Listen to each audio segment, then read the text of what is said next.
আমার ব্যক্তিগত কোনো মানুষ নাই। আমি যাদেরকে আমার ভেবেছি তারাই আমাকে ভুল প্রমাণ করেছে। এসে না হয় মুক্তি দিলাম, কেঁদে আর পেলাম কই। যতই বলি তুমি আমার, তুমি হারও হইলে কই। আত্মতৃপ্তির জন্য কাউকে ছোট করে বড় হওয়া যায় না রে বোকা। তুমি কতটা বড় হয়েছ সেটা যদি তোমারই বলতে হয়, এটা তোমার মূর্খতা, ব্যর্থতা। ভালোবাসা দিয়ে যাকে আটকানো যায় না তার পা থেকে সম্পর্কের শেকল খুলে দাও। সে উঠতে চাইলে স্বাধীন হয়েই উড়ুক। সারা রাত ঘুম আসে না বলো, ঘুমের কি দোষ?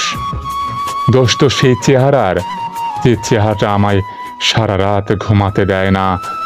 তোমার বন্ধু হচ্ছে সে যে তোমার সব খারাপ দিক জেনেও তোমাকে পছন্দ করে। একটা কথা মাথায় রাখবেন, একটা সুন্দর সংসার নষ্ট হওয়ার পেছনে প্রথম ভূমিকা রাখে মেয়ের মা। হাজবেন্ড বাদে পৃথিবীর সকল মানুষ স্বার্থপর। আমি একটা মানুষকে অসম্ভব ভালোবাসি, কিন্তু আফসোস সেই মানুষটি সেটা বুঝে না। গরিবে গরুর ব্যবসা করলে হয় গরুর খামার, আর বড়লোকে করলে হয় Chowdhury agro and dairy farm. স্বার্থের টানে কাছে আসে যেজন, স্বার্থে আঘাত লাগলে নীরবে সরে যায় সেজন। টাকার চেয়ে সময় বেশি মূল্যবান। আপনি অনেক টাকার মালিক, কিন্তু সময় সীমিত। সময়কে কাজে না লাগালে আপনি ফকির হয়ে যাবেন। হঠাৎ বড়লোক হওয়া গেলেও হঠাৎ ভদ্রলোক হওয়া যায় না। ভদ্রতা হলো পারিবারিক শিক্ষা। যদি একসঙ্গে দুজনকে ভালোবেসে ফেলেন তবে দ্বিতীয় জনকে বেছে নিন, কারণ যদি প্রথম জনকে সত্যি ভালোবাসতেন তবে দ্বিতীয় জনের প্রেমে পড়তেন না।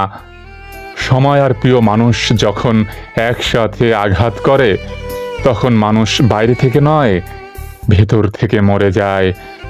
কথা না বোঝা মানুষের কাছে ব্যথা প্রকাশ করা মূল্যহীন। নিজের মাকে সবসময় রানী বানিয়ে রেখো, কারণ তোমার মা তোমাকে সবসময় বাদশাহ মনে করে। সারাদিন হাসি খুশি থাকলেও রাতের কাছে আমি পরাজিত। আমি লাইব্রেরির প্রকাশিত বই নই যে একের ভিতর সব থাকবে। শুধুই ইট পাথর এই শহরে প্রাচুর্যের প্রতিযোগিতা হয়, আর ফুটপাতে শুধু অসহায় পড়ে রয়। পরিস্থিতির সাথে লড়াই করা যায়, কিন্তু ভাগ্যের সাথে নয়। ভাগ্য এক আজব জিনিস, কাউকে সব দেয় আবার কারো থেকে সব কেড়ে নেয়। তোমাকে আমি যে জায়গায় রেখেছি সেখান থেকে বের করতে গেলে আমি হয়তো মরে যাব। ভাগ্যিস বদলে গেছো, না হয় সব সময় অহংকার করে বলতাম তুমি শুধু আমার।